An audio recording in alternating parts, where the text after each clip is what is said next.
I know I was born for this. Don't care for the critics, my words are like physics, a force that they can't stop. They just don't get it, I think they forget I'm not done till I'm on top. I know I was born for this. I know I was born for this. I believe we can write our story. All right, everyone. How you doing today? Welcome back once again. Words from the Wise podcast. I am super excited today for this conversation, today's episode. There's an author from my area of Florida who recently we connected via social media, and he had sent me a message about the book that he had written recently. And I just thought it was a super interesting topic, and I thought it'd be an interesting conversation. And so I wanted to reach out to him and see if he'd be interested in sharing. He agreed. He goes by the name of Mr. Steve Marks. So without further ado, Mr. Marks, welcome to the podcast. Good morning. Thanks for having me here. I appreciate it. Oh man, you are so welcome, and thank you for joining us here. And we were talking briefly before I hit record about how we're both in Ocala, Right. Yeah, right? small world. It is. Now, have you always lived in Ocala? Are you from this area? I'm originally from the Miami area, but I've been in Ocala since 1990, so it's been a long time. Oh, so you've seen Ocala kind of grow into what it's becoming now, right? You've seen it come a long way then. Oh yeah, when I first got here, there was Highway 40, and that was about it. 200 wasn't built up the way it is, and yeah, it's the city's come a long way. Yeah, it's a super exciting place to live. I didn't plan on living in Ocala when I was in the service. It was just kind of, you know, truthfully, one time my wife and I drove from Clearwater to Jacksonville. We drove up the 75. And I remember thinking, like, man, it must be nice to live in this area. Like all this beautiful open area. You could see all the green on the sides of the road. And then, 20 something years later, here we are living in one of the most amazing places to live in the country, I think for sure. Yeah, it's definitely a peaceful place. It's a little bit more laid back than, like I said, I'm from Miami, but people are a lot more friendly, and you get to see the growth. And we don't have a lot of the big city problems, although we're becoming bigger. But it's Right. it's it's a nice place to live. And thank you for your service and your sacrifice. Appreciate that. Well, thank you very much for that. I appreciate that as well. You know, when I joined the service many, many years ago, I just was a young man trying to figure out life, right? I just wasn't sure what I was going to do with myself. And it just ended up working out for me, but now I get the chance to work with teenagers every day as a high school teacher. I'm at Vanguard right here in North Ocala, and I get the chance to try to help them figure it out. And well, my listeners, well, they come from a pretty broad variety of people, but I will tell you, a first part of my listeners is my students, right? And so, if you don't mind, I would like to kind of walk back a little bit to when you were in high school and kind of ask you, did you plan on being an author when you were that young? It's funny that you asked that, because I always wanted to be. I wrote my first book when I was about 8, 10 years old. There wasn't any technical skill. It was about 87 pages of one long paragraph. Um, it's something I always wanted to do, and I just never had that self-confidence. I've had written stuff, I had ideas, but it's something that until, I just turned 30 for the second time, and I realized that keeping the stuff hidden wasn't doing me any favors. Even if people didn't like it, I was already deciding for myself that nobody was going to get to read it, and nobody was going to get to like it. And whether they did or didn't, you've got to take that shot. So especially since you deal with students, you got to take your shot. It doesn't, if it works out, great. And if it doesn't work out, that's okay too, because you learn something from it. And at least you don't sit there wondering, I wonder what would have happened if. Oh, now I do sound like an old guy, but yeah, it's true that wisdom is there. I mean, you've got to take a chance. Otherwise, you know, you might not succeed, but if you don't try, you're definitely not going to succeed. So don't steal your own dreams from yourself. It's so true. I tell the students, you miss 100% of the shots you don't take, right? There you go. Yeah, you've got to be willing to put yourself out there. And unfortunately, there's always risk. there's always fear of possibly being embarrassed or having somebody have a different Right. opinion that's going to cause conflict. But you just, I think I would not want to look around at the end of my life and regret maybe not having tried to do something if that makes sense. So when you were graduating high school, then did you did you know at that age, like, hey, I wanted to get involved in, like, I want to go to college, I want to go right into the workforce? Thinking back on the wait, did you graduate high school? Oh yes, yeah. I graduated in from North Miami Beach Senior High. I went to the University of Miami on a scholarship, and then didn't put out the effort I should have put out and lost that scholarship. A very expensive school, so I ended up going to Florida Atlantic University, and then I didn't finish college right away, but then I went back to college in my 30s and got my degree online from Florida State. So I've yeah, Nice. been all over the place school wise.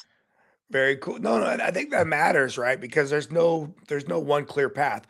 All of Yeah, I dropped out of high school as a teenager, ended up joining the military. I got my GED, and then throughout my time in this service, I got all of my college education online, right? right, And matter of fact, it started as distance, like filling out papers and mailing them in before the right. internet really started, and then eventually I was able to go into the online space.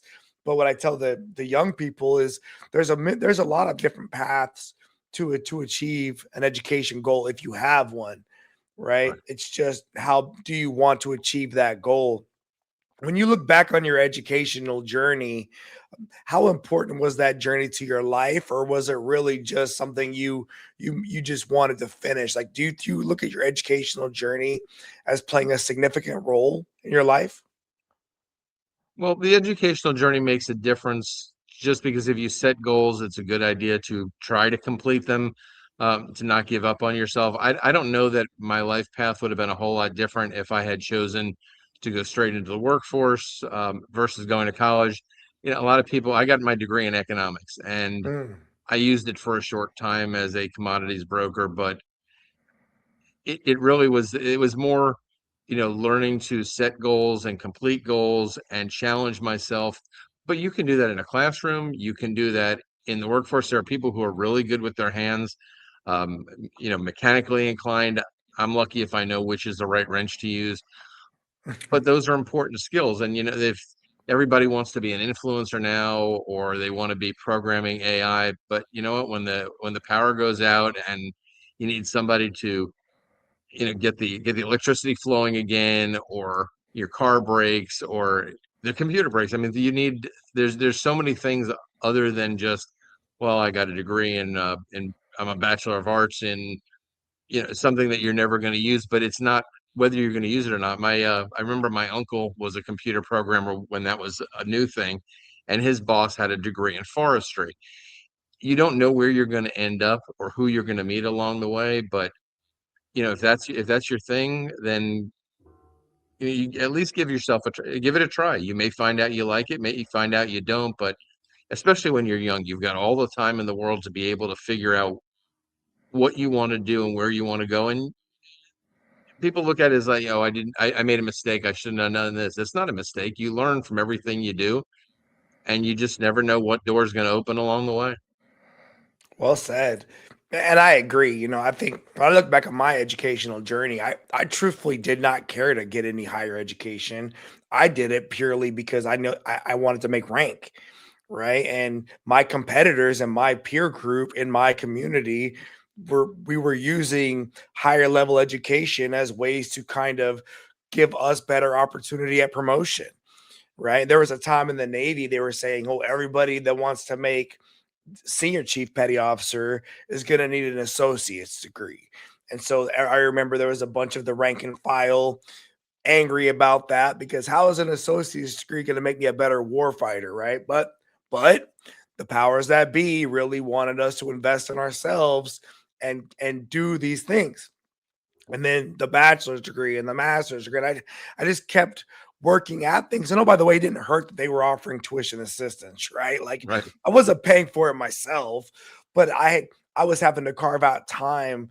I used to put my kids to bed at 8 o'clock at night, and I'd be up till midnight doing schoolwork. And we'd be pulling into a Liberty port when I was on board the USS George Washington, and everyone else would be going out hooting and hollering, having a good time. And I'd be on the ship doing my homework, trying to get these things done. But when I look back on my life, it was that work ethic and it was that ability to stay focused that applied to a bunch of different things in my life that helped me to consistently find success.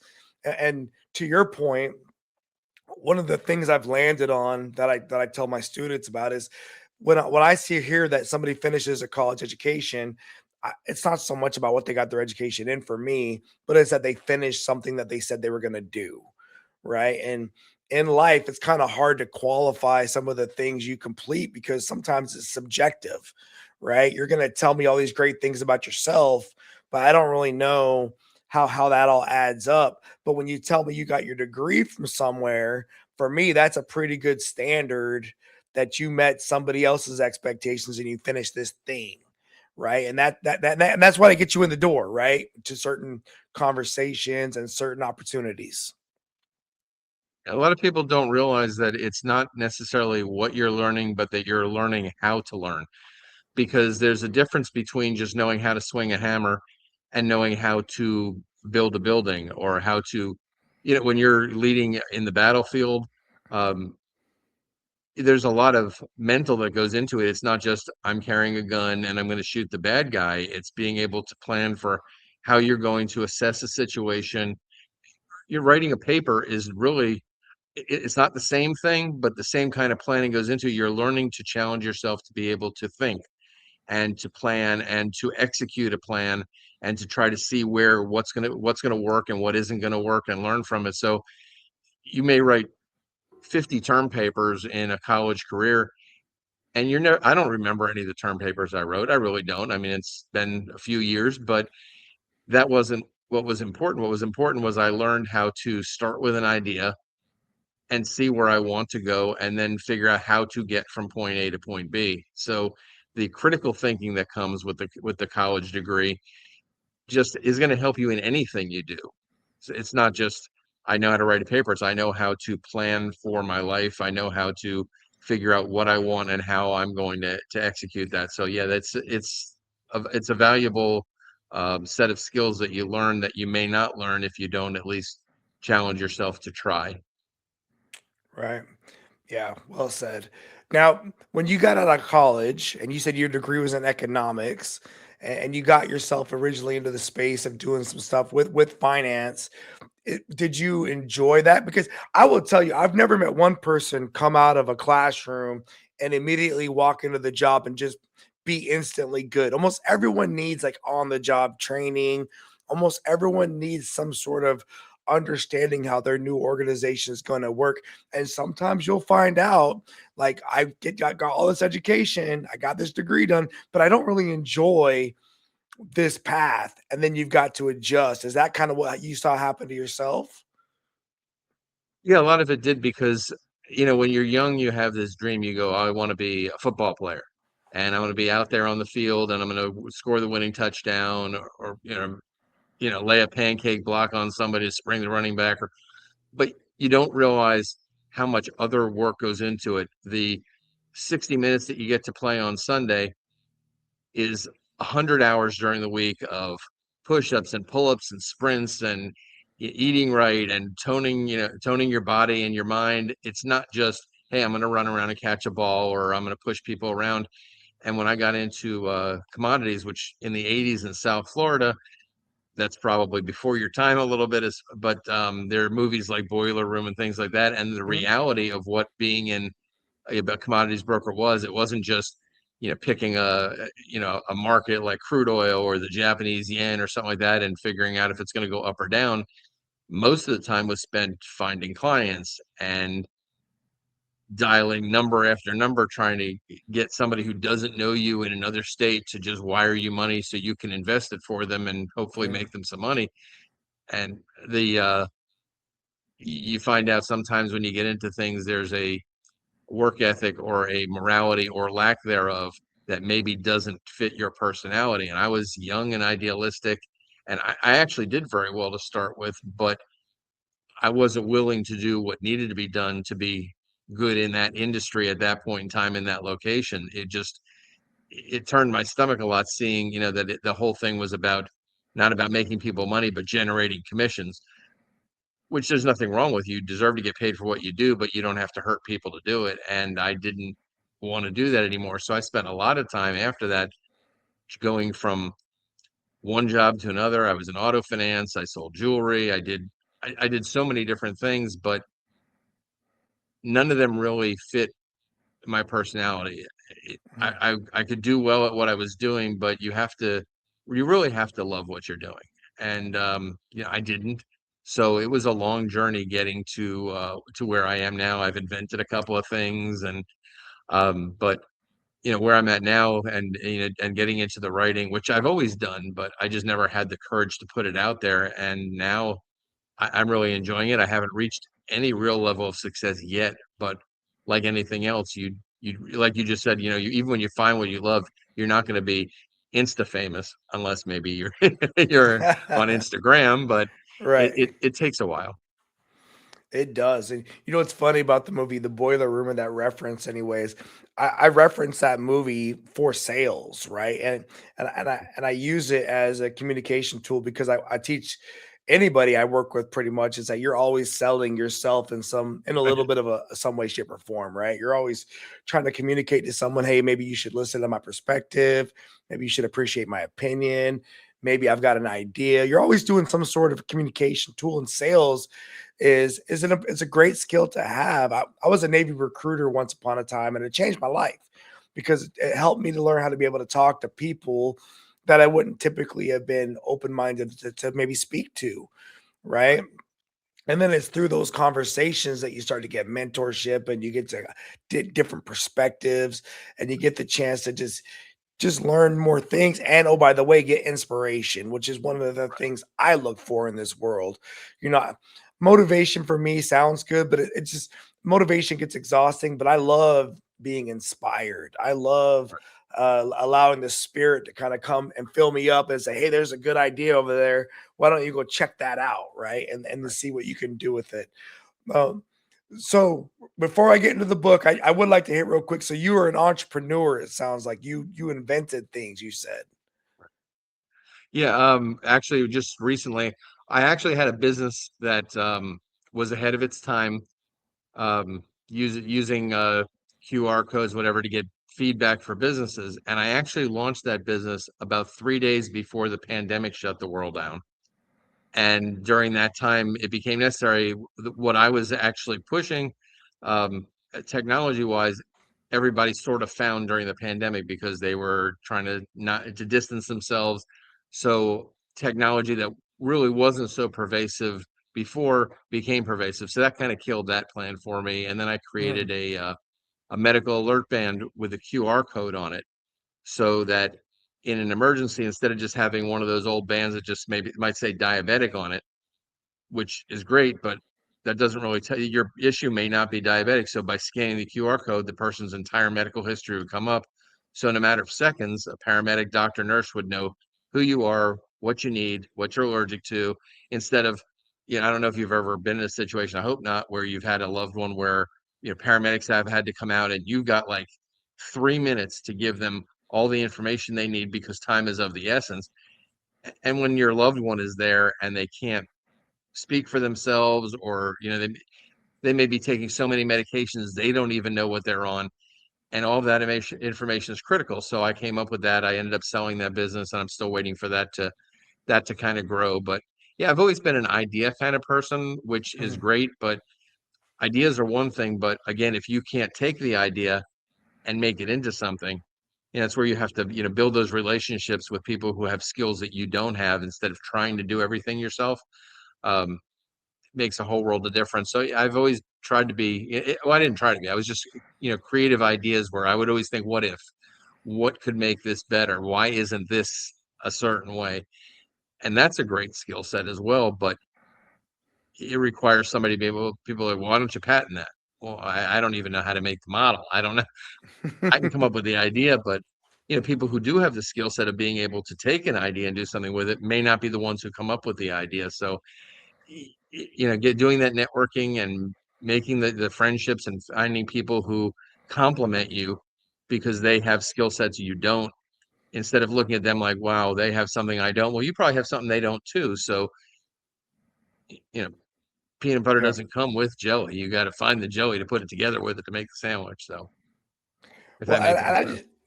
I think there's something special about people that just want to create, right? And I believe that we as humans, I think we're a little happier when we've got something going on, like when we're working on a challenge or a task or an idea or looking forward to like a trip or a travel.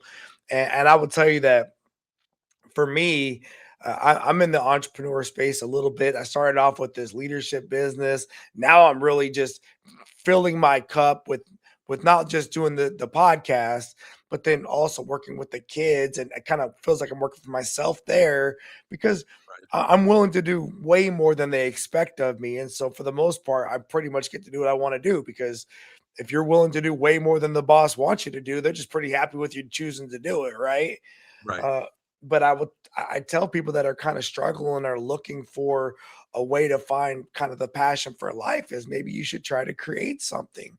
Maybe Right. you should try to come up with something that you want to work on, put your energy to. And to your point earlier, some people want to work with wood, some people want to go out and build, a sprinkler system for somebody, and they want to learn how to do plumbing or whatever. For me, my thing is people, right? I like to work with people and to help them hopefully get access to ideas and see that sparkle in their eye, and maybe even share my faith journey and hopefully help lead them to belief systems and to faith that's going to help them want to live a life that they feel like it's according to their plan, right? Now, and for your faith journey, because your book is written in the faith-based space, right? So have you always been a believer in Jesus Christ or in that path, or is that something you came to as an adult? How has that gone for you?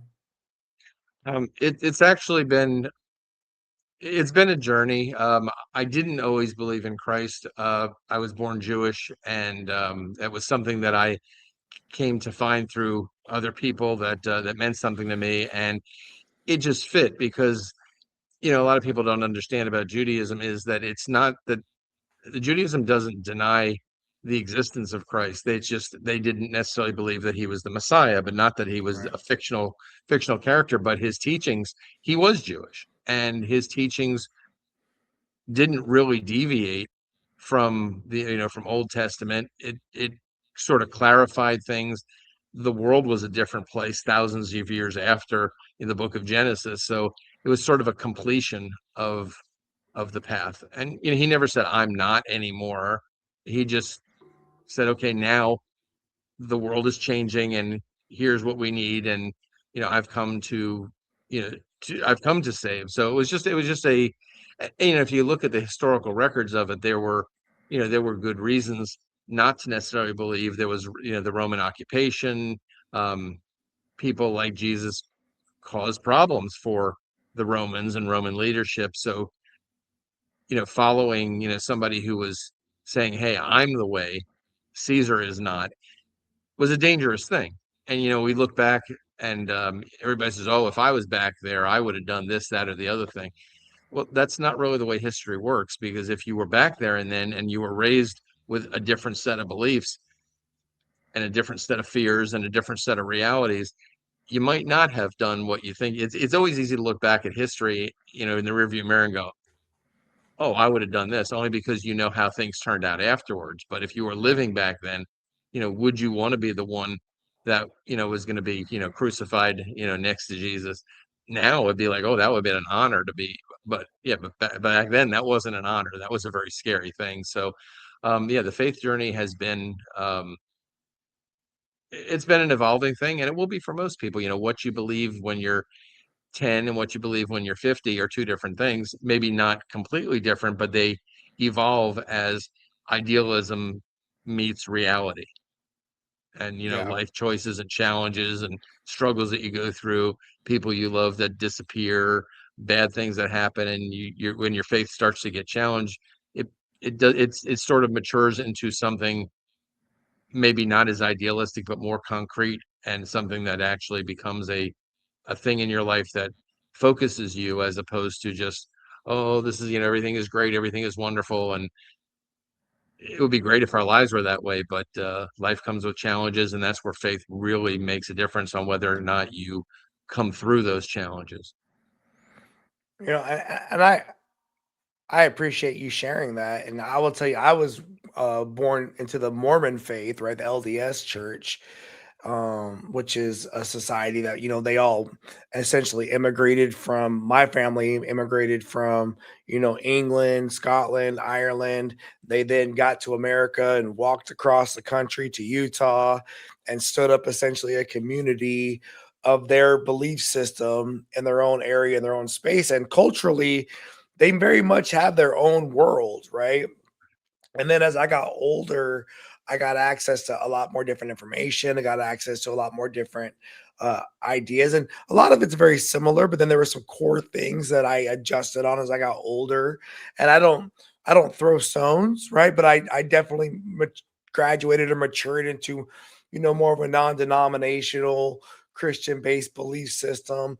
But I remember there was a story when I was a kid that there were all these people trying to make it to this big tree, and they were walking along this big old like rod thing, this like a walkway, holding onto this rod.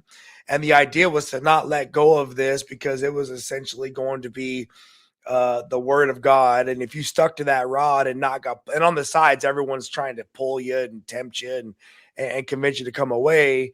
If you stick to that rod, you're not going to lose the way to where you're trying to get to. Now, theoretically, you're this person, you can maybe let go of that rod and plunder your way through all the chaos on the outsides of the world and make your way back, right? And keep on pushing, or even fight your way through all the hell that you got to fight through and still get closer to where you're going, and maybe recognize, hey, there's that rod over there. There's my family. There's whoever I'm looking for to help me. I can get back over there and keep on moving. But it's just, I think for me, it's just recognizing, keep one foot going in front of the other. Don't always look behind you, wishing coulda, shoulda, woulda. Why did I never, just don't stop. Just don't stop the progression. And for me, that's been a big part of my faith journey, because I'm not going to lie. I'm not always been the most faithful person. And unfortunately for me, it's almost always when I'm going through challenging times that I'm really on that rod, right? I'm like, woo, I'm locked in, right? I'm locked in. But when I'm feeling pretty comfortable and I'm feeling like, hey, things are going pretty good, I'm like that toddler who's like, I'm going to let go of this rod for a little bit and show I can walk. Yeah, I can walk a little bit. And so I just, when I think about people on their faith journey, I welcome people as long as they keep on pushing, and hopefully they have a North Star and they have a belief system. I think that it'll all be okay in the long run. And don't be too overly critical of yourself, So, okay, so your book, Judas Otherwise, that's the title. Right. And I love this idea, this concept, because my perspective on Judas is that, this is just my opinion, but I kind of believe he had to do what he did, right? I believe that it had to happen, Right. right? Christ had to be betrayed, and the whole process had to get kicked off, had to get started. So he had to do it, right? It was unfortunate for him that he got to be the guy, right? For whatever the reason, but somebody had to be the betrayer that was going to initiate all of the things that was going to happen that were going to lead up to, unfortunately, Jesus being hung up on the cross, but then eventually also coming back and rising from the dead and saving us all, right? But in my mind, Judas had to do that, right? And I don't when I was looking at your book, I was thinking, like, he wasn't a bad man per se. Like, he was a believer, he was a follower, he was an apostle. So how did you land on deciding to write this book? Just like you said, that's something that's always bothered me, because I've done my research, and pretty much everyone who says they know what they're talking about agrees, whether it's religious teaching or theology or whatever, that Judas had to do what he did. If Christ is not crucified, if he doesn't die for everyone's sins, there is no Christianity. that was the key moment. And we use words like betrayal, but when something is predestined, I mean, that was already planned out. Jesus knew what had to happen to him. So you kind of wonder, well, is betrayal the right word? And it just sort of bothered me that Judas did something that needed to be done for everybody to be saved, but then he becomes vilified. He's, right after Hitler, he's like the greatest villain of history. And he just appears. He's there. Jesus finds him, and you go, well, okay, well, Jesus knows what he's doing when he's picking his apostles, and Jesus loved Judas. Right. But here he is. Now he gets to make this horrible decision. But is it a horrible decision? It had to be done. There was no choice. And I'm pretty sure that Jesus knew the role for Judas when he picked him and had him walk with him.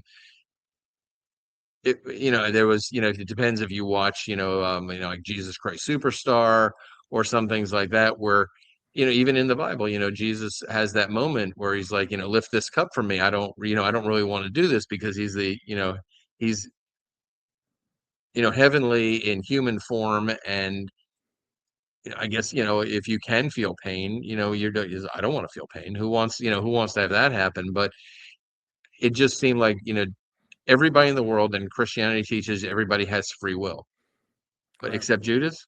Judas didn't have free will. That doesn't seem fair. So it's actually not a religious story.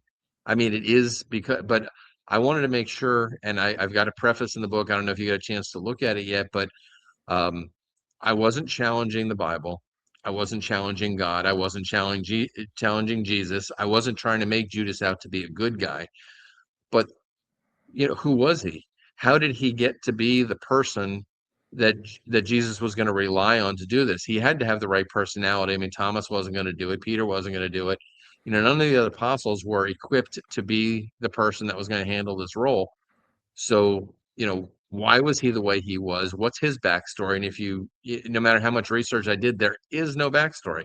There was no childhood. There was no why is Judas the person he is? Why does he have the mindset that allows him to do what he did? So I wanted to give him free will. And if he does what he's supposed to do, well, why does he do it? What does he see? And anybody who actually has watched, Jesus Christ Superstar, which it really is a phenomenal broadcast, a great play. I've seen it in both forms. But you actually see Judas struggling with his decision. He's not, sitting there, oh, I'm gonna be the evil bad guy, and I'm gonna rule the world. He's Right. struggling with what needs to be done, because it's a horrible thing, but it's a necessary thing. But I don't know that I would be any different if this was put upon me by God, that this is what I need you to do. This is how I need you to serve me. I still think I would struggle with, wait, I have to do what? I Right. don't want to do that.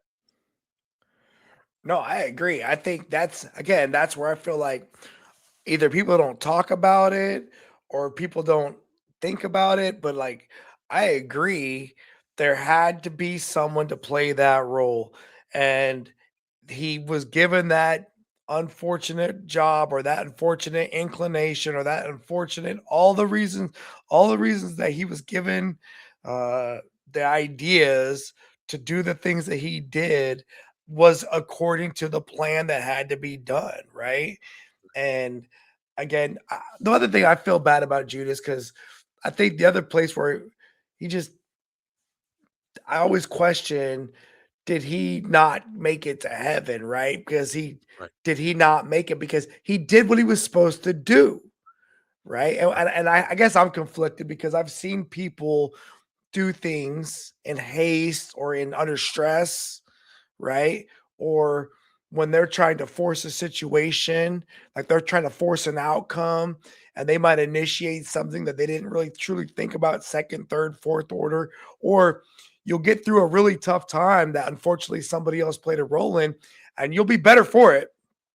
Right. But there will be some conflicted emotions and feelings about things. But then you kind of like, but you know what? If that person had never done that thing, this would have never played out the way that it played out, and maybe it was supposed to go this way. And I feel like this is one of the most important. I mean, it is the most important thing that ever happened to the world, right? Right. And Judas was picked just like the other apostle that denied Jesus 3 times in one night, right? Like he had to deny Jesus 3 times in one night. And that was a part Jesus said, you're going to do it. And Right. the guy was like, I'll never do that. But you did. And you did it 3 times in one night, right? And there was no getting out of that because it was part of, again, it's going to be used forever to show that Jesus was who he said he was. And so he knew Judas was going to play his role. And I don't think he felt mad at him about that. I think it was, you did your job, right? You did your thing. Um, Very interesting. I've always thought about that. I do think the one place that when I look at the Bible and I heard this story, I do think if Judas would have, because the story says Judas took his own life at the end of his story, right? Um, I think that if he just would have asked for forgiveness, he would have been forgiven and away all would have gone. But he is just probably so embarrassed, so ashamed, so upset, so whatever that he chose to go ahead and end it. But I don't think that when he ended his life and got upstairs, God said, you failed. I think it's gonna be you did what you needed to do, man. Thank you I mean, you did your job, right? Right. Yeah, it's hard to try and rationalize and try to think like God because we can't. Mm. But if I'm going to use anything that I'm learning from Christianity, Jesus died for everyone's sins. So, I mean, Judas is part of everyone. So I would hope that that he got to rise and go to heaven. It would be kind of sad that Judas is instrumental in the saving of everyone else's soul, and he's going to pay for it because he did something that he was tasked to do, predestined to do. He really didn't have a choice. This is what was going to happen. So, I like to think that we have a merciful God, and if you're doing what God's called you to do, and this becomes a dangerous area because there's a lot of people that do a lot of bad things and believe, well, God told me to do this. So you kind of have to, but you can kind of look at the outcome. If, well, God told me to blow up a building with thousands of people in it, well, for what reason? But this actually had a reason for it that was Yeah. for everybody's benefit. So No, I agree. That's a good point. And yeah, people manipulate faith and they'll try to say, well, it's because you, again, people have an agenda. Unfortunately, we've all seen this throughout our life, especially under stress. This is one of my favorite leadership conversations is to watch how people operate when they're under stress or when they're in fear and to see will they operate in a way that's not according to their values or to their ethics or to whatever it is.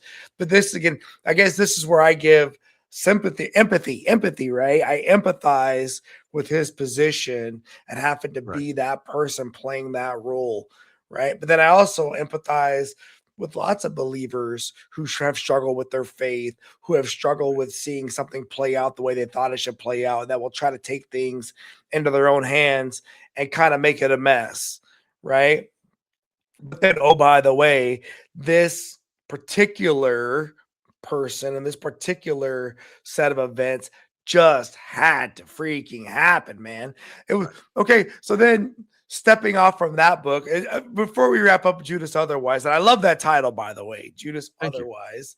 Right? I love the title. When I saw this come into my inbox, I was just like, oh my God, I've thought about this concept Right, often, right? I'm currently watching the Chosen series right now, and I'm watching how the actor's portraying Judas, and I think he's doing a really good job of portraying the conflict. I have never watched Jesus Christ Superstar, but I might need to, right? Because it sounds like that was an inspirational uh piece of work for you, right? And kind of going over the Judas character. right. It's musical theater, so not everybody's into musicals, but it's stood the test of time, and I don't know that it was so much inspirational, but more like validational. Just seeing the struggle because you don't really see the struggle in the written word. You don't have any backstory. You don't understand. There's not a whole lot of explanation about his walk with Jesus, other than he gets to do this bad thing. But there had to be a reason why he was the way he was. So I like to, look at themes like that, and because the Bible only gives us so much. I'm not trying to rewrite the Bible. I wasn't there, but I'm pretty sure everybody, looks at different stories, and you kind of wonder, well, how did they get to this point? And I actually had a follow-up book that's published now on Amazon as well, called Eden Divided, and it's not a sequel. It doesn't they're not tied together. But I also wondered, well, what would have happened? What if Eve had resisted the serpent and not eaten the apple? Because we there had to be the fall of man. Right. So I actually have her not eat the apple, but then, evil is not so easily thwarted. And I took a longer journey to get to basically the same point. But, for people that like to color things in, I mean, the Bible is perfect. It does what it does, and that's, it serves its purpose. But it sort of takes a shortcut through that story. It's just like, okay, here's Adam, here's Eve, they're in paradise, here's a serpent and an apple. Okay, and that's now that you're kicked out of the garden. I just kind of wanted a picture. Well, what would it have been like? What if they didn't? What would have happened then? Would it just have been, these couple of people in paradise forever, and there would have been no humanity? In order for all of us to be here, that fall had to happen too. So I wanted to give a little color to, well, how might that have played out if the first, if Satan's first attempt at weakening man didn't go as well as it would have. So it's a little bit of a darker tale, more of a slow burn. There's, a crack in the windshield, and then cracks do what cracks do, and all of a sudden, they spider out. Now you've got this giant mess from what was just a tiny crack. So yeah, I just, I like to look at things and wonder, well, I don't want to change it as far as the outcome, but I kind of want a more of a journey to get from point A to point B and actually feel what happened. Because to do something like that, to betray God and his word, and he told you don't do this, to me it has to be more than just, one temptation and you're gone. Because that's really not the way lives, or at least not the way my life works. But it Right. takes more than just, somebody going, "Who? What about this?" Oh yeah, okay. It's usually more of a slow burn getting from, there has to be a reason why you have that weakness that can be exploited, and and I don't think the Bible's saying that it wasn't, but it's just sort of, there weren't any historians to record it, so it's like, okay, here's what happened, but there's no why. Why all of a sudden, you're living in a perfect world. Why would you even want to mess with it? So yeah, so that was the follow-up story. But again, when I looked at that follow-on story, I agreed, right? I agreed with your logic, right? I agreed with I, I don't want to call it common sense, but I would say the critical thinking aspect of it is somebody had to initiate that fall, right? Right. Because unfortunately, for whatever that long-term plan was, we had to go through that fall and then work our way through this whole redemption arc to learn the things we need to learn to not really earn our way because we can't earn it. It's been given to us, but we've got to choose, right, to do our very level best. And I think when God created us in his image, he knew that part of that was going to be a questioning attitude, wondering what about this thing. And again, he knew all of those things, right? He knew all those things.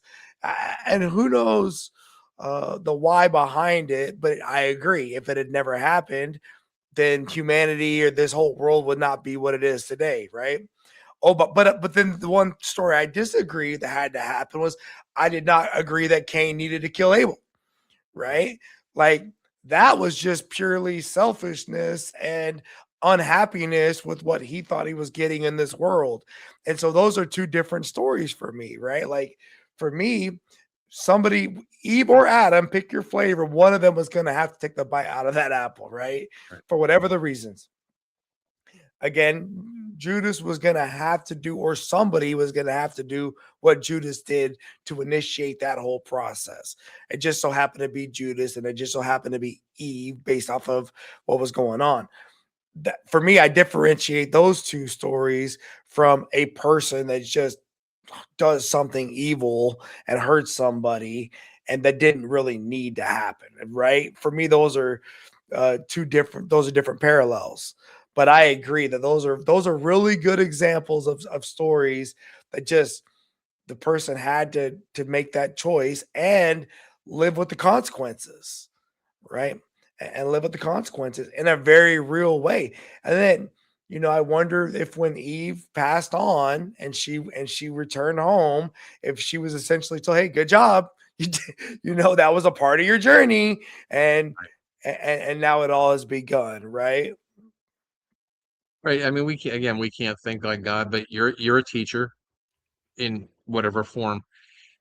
And realistically, which are you going to remember more? Are you going to remember the student who came into class, breezed through everything, never struggled, A plus everything, whether they tried or not, or the student who was failing, was going to quit, you helped turn them around and you got to see them get to the end with the real work and actually see something, the challenge in them, which one makes you feel more like you did your job?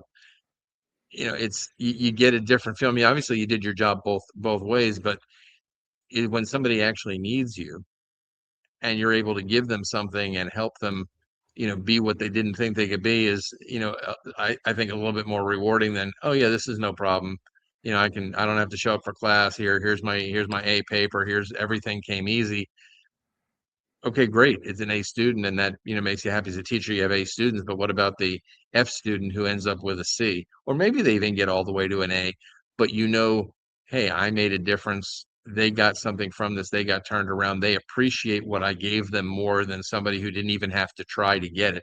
Not that there's anything wrong with being an A student. That's great too. Right, But right. if everything comes easy, and that's it, just like being in paradise for Adam and Eve, everything was perfect. It never rained, or if it was, maybe it was a light misty rain, and the Right, water was yeah. warm and abundant food. You never have to struggle. Oh, I'm hungry. Oh, there we go. I got food. I don't have to work for anything. Who's going to more appreciate God than somebody who actually has to work for it and has to struggle and has to and keeps going and keeps moving. And even with Cain and Abel, I guess at some point in time they had to introduce, they had perfection, and then they had to introduce the worst of sins. And is there a way back for that person? And I think it sort of reaches out and says, you might be perfect your whole life, or you might be the worst sinner possible, but the prodigal son returns home, and there's a place for you here. You did something wrong, but you know you don't, that doesn't have to be your end, because if it's hopeless, then once you do something wrong, well, you might as well just keep doing wrong, because you messed it up. There's no salvation. So it sort of becomes necessary to say it doesn't matter whether you're up here or you're down here at the bottom. There's a Yeah. way, there's still a path to get to where you want to get to, and it has to touch everybody, no matter what. Otherwise, people are just going to give up, and you don't want that. Or I wouldn't think God would want any of his children to give up. No, well said. Look, for me, I think that's why it speaks to me so much because of my own personal life journey, and I'm a big fan in the comeback story, right? I'm a big Right. fan in redemption and people being able to apologize and make restitution, and being able to realize what they did was wrong or how it affected other people, and doing their best to make it as good as they possibly can, knowing you can't change some outcomes, right? And then at least finding your way to be at peace with it, and Right. finding that your hand to get back on that rod and to continue that moving forward thing, right? And yeah, no, I think that's probably why the two stories resonate with me, and I'm sure it will resonate with other people out there in the world as well, because there's just no way we're the only people that have had that kind of thought process, right? Like, No. did this have to happen?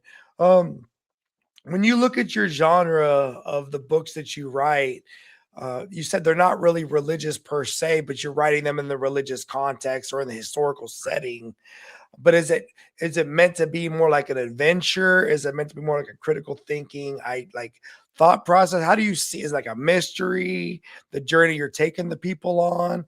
How does that kind of play out for you as an author? Well, I'm not trying to, like I said, I'm not trying to rewrite history. I'm not trying to change people's minds. I'm not trying to preach at them. Um, I've got other stories. I've got one that just came out that's completely not um, that base. It's more of a techno thriller, a medical kind of thing. But for these stories, I wanted to find stories that everybody knew, no matter what your religion is. Everybody has heard of Adam and Eve. Everybody's heard of Judas. And I just wanted to approach it from a different perspective of just looking in, maybe looking through their eyes a bit and seeing, what they saw and why they were who they were. So it was more of an exploration of why, human nature, um, dealing with morality, dealing with consequences. But I didn't want to, in every story that I've written so far, you don't really, I'm not telling you how to see them. I Mhm. don't, I try to stay away from, I mean, gender is there, but I try to stay away from race, from religion, not because those are bad things, but I want, but everybody can sort of see the same story because you've come from a different background than I did. We got sort of to the same place. And if you look at any religion around the world, aside from how they practice, or where you get into how they're going to control or tell their believers this is what you have to do, but the core tenets of every religion that I know of is love one another, tell the truth, do the honorable thing. Now that gets kind of twisted when you get the people who are leading it and want to maybe control people, and the God loves us best kind of thing. But everybody pretty much believes the same thing. How they practice it or how they go out into the world and show themselves may be different. But if you actually boil it down to my religion believes this, it's almost the same thing universally because that's human nature. So I don't want to color a world for people and say, okay, well, this person is this color, or this person has this color hair. I try to bring out the character through what they think, what they feel, and what they say.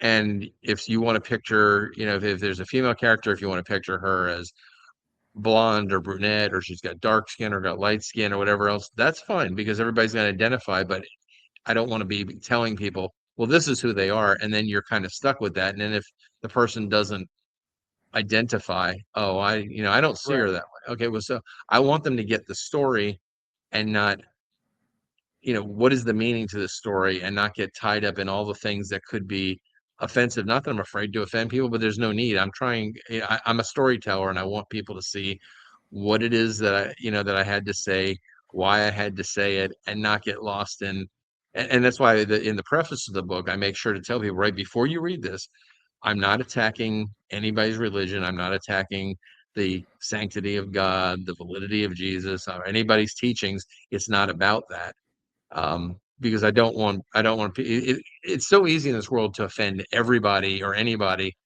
Right. You can't say anything without somebody feeling like, oh, I need a safe room now. uh, No, it's no. yeah that I understand. And look, I'm one of the guys in the arena, right? Like ultimately, as a person who chooses to be a leader or a person who chooses to take responsibility for other people, there's always going to be that space where somebody disagrees with you or thinks you're being selfish or doesn't understand your idea. And it hurts when you're not trying to offend and somebody they interpret it as offensive, right? And that's just life. And if you're a person who's always living a life of afraid to offend everybody, you're going to not take a lot of steps because you might unfortunately step on some toes in this life, right? And it just kind of it's like enter the dance floor. If you've ever been on a packed dance floor, you know you might bump into somebody. right, But if you're afraid to bump into people, you might never dance, right? right, And I'm not saying I'm looking to go dance every day now, but there was a time that my wife wanted to dance. I need to get out there on the dance floor and dance a little bit, right? Because I didn't want someone else to dance with her, right? I wanted to be the one dancing with her. And you had to Right. take that risk. You had to get out there and go for it. The other thing I was thinking about as we were talking is I was thinking about that book, The Da Vinci Code, right? Or that movie, The Da Vinci Right. Code, when that first came out. And I remember, look, I'm the guy, I'll go down the YouTube channel network of like Nephilim and ancient civilizations. I'll go into all that stuff because I, I know that throughout my journey, I've learned there's almost always truth in things, right? Now, there's typically three sides to every story, your side, their side, and the truth, Truth, right? right. But I'm pretty sure we don't know all the things about this earth, right? I'm just pretty sure. And so I like to have these critical thinking conversations because why not, right? Why not? What's there to fear? And I remember when I first got access to that Da Vinci Code, the movie, and I was a young man, right? And as I was doing the internet research or whatever it was, me and my dad had this deep conversation about it, right? I was like, but what if that was true? What if that all played out?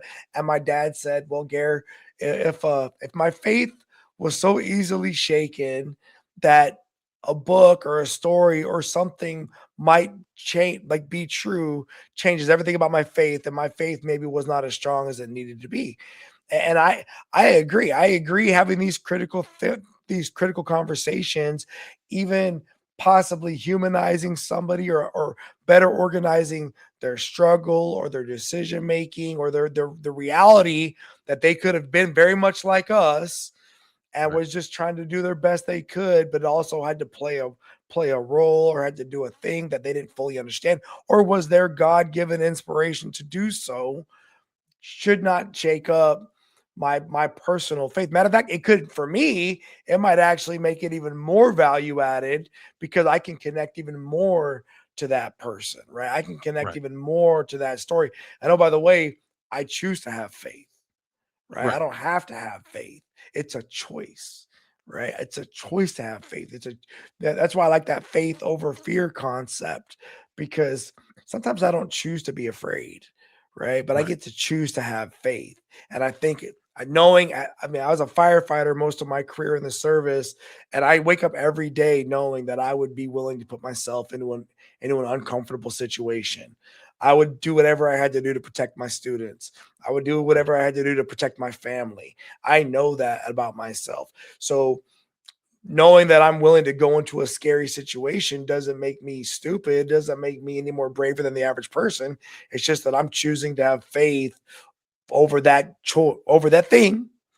But then there's always the risk you could be like that one guy and deny him three times because you thought you were going to be able to perform. I've seen some tough guys fold under pressure because everybody thinks they got what it takes until it really gets hot and the fire gets really Right. close and it gets to be scary. So, man, hey, I really appreciate the conversation. I appreciate you taking the time to join us today on the My pleasure. show. Uh, I will make sure that I get the links for the books into the notes and of the podcast. And hopefully, everybody that's interested in the conversation that we had and just wants to read a cool story would check. I know your books are on Amazon, right? I saw Yeah. that they were both located there. Is there anywhere else you would like to direct traffic to? Do you have like a website or something like that?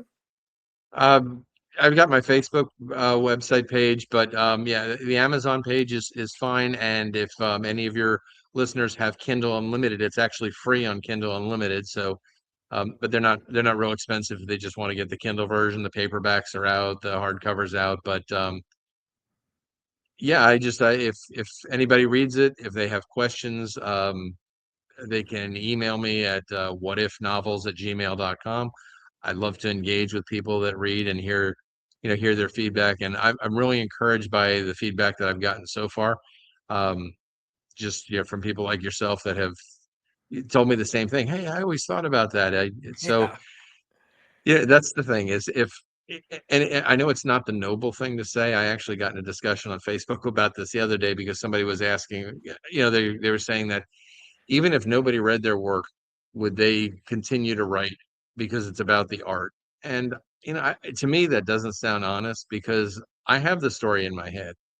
I don't need to write it for myself. I don't think I'm ever going to reach, Stephen King status when I write a book. I wouldn't mind, but for me, it's I tell the story because I want somebody to see it. It would matter to me if nobody ever got to read it, because what's the point of doing it? I don't need the book. I've already got it up here, but I just want to engage people and give them something to, where they can agree, they can disagree. Hopefully I'm trying to write in a way that it's not about agreeing or disagreeing. You might like it, you might not, but I don't want to, I don't feel the need to attack people's faith. I don't think the world needs to be rewritten. I just like to ask those questions and wonder, what if? No, I loved it. And I appreciated it because it let me know I wasn't the only one that thought those things. So thank you so much, Mr. Steve, for joining us Thank today you on for the having me. show. Oh yeah, I appreciate you, man. If any, I will put all the information in the show and in the notes, so hopefully people can get Thank you. access to your books. And I'm looking forward to making sure that I finish them both. Thank you very much, brother, for your time. I appreciate you. Thank you. Thank you for having me. Yes, sir. Bye, everybody. Thank you for listening to the sounds of our voices. Hope you enjoyed the conversation. We'll talk to y'all later. Bye-bye. And I know I was born for this. I know I was born for this.